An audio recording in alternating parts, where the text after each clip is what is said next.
ఓం శ్రీ కాళహస్తీశ్వర జ్ఞాన ప్రసూనాంబాయ నమః. శ్రీకాళహస్తి ఆలయ ముఖద్వారానికి ఎదురుగా దక్షిణాభిముఖుడైన దక్షిణామూర్తి ఉన్నారు. ఆయన మనకు చిన్ముద్రలో దర్శనమిస్తూ ఉంటారు. ఆయన శ్రీకాళహస్తికి క్షేత్రాధిపతి. దక్షిణామూర్తి ఇక్కడ కొలువై ఉండడానికి ఒక కథ ఉంది.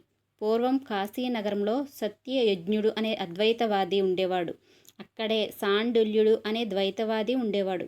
ఒక రోజున వారిరువురి మధ్య వాదోపవాదాలు జరిగాయి. చివరికి సాండిల్యుడు నెగ్గి ద్వైతమే గొప్పదని నిరూపించాడు. ఆ సమయంలో అక్కడ సనత్కుమారుడు, సుఖమునీంద్రుడు ఉన్నారు.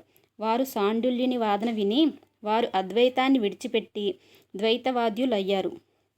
సనత్కుమారుడు, పరాశరుడు ఒక రోజున బ్రహ్మ దగ్గరకు వచ్చి ద్వైత అద్వైతాలలో ఏది గొప్పది అని అడిగారు. నాయనలారా, మీలోని ఈ భ్రమ పోవాలంటే మీరు దక్షిణ కైలాసమైన శ్రీకాళహస్తీశ్వరంలో తపస్సు చేయండి. అది జ్ఞానక్షేత్రం. మీలోని అనుమానాలన్నీ తొలగిపోతాయి అని బ్రహ్మ చెప్పారు.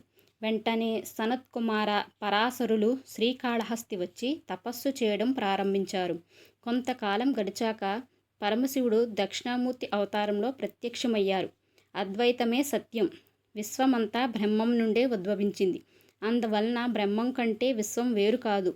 జగత్తు అంతా బ్రహ్మమే. ఈ జగత్తు కేవలం మిథ్య. ఈ మాయ నా చేత సృష్టించబడింది అని దక్షిణామూర్తి బోధించగానే సనత్కుమార, పరాశరులోని అజ్ఞానం తొలగిపోయింది. తిరిగి వారు అద్వైతవాదులయ్యారు. ఈ విధంగా ఈ క్షేత్రం జ్ఞానక్షేత్రం అయ్యింది. ఇక్కడ దక్షిణామూర్తిని కొలిచినట్లయినా జ్ఞానం కలుగుతుంది. ఆరాహోం.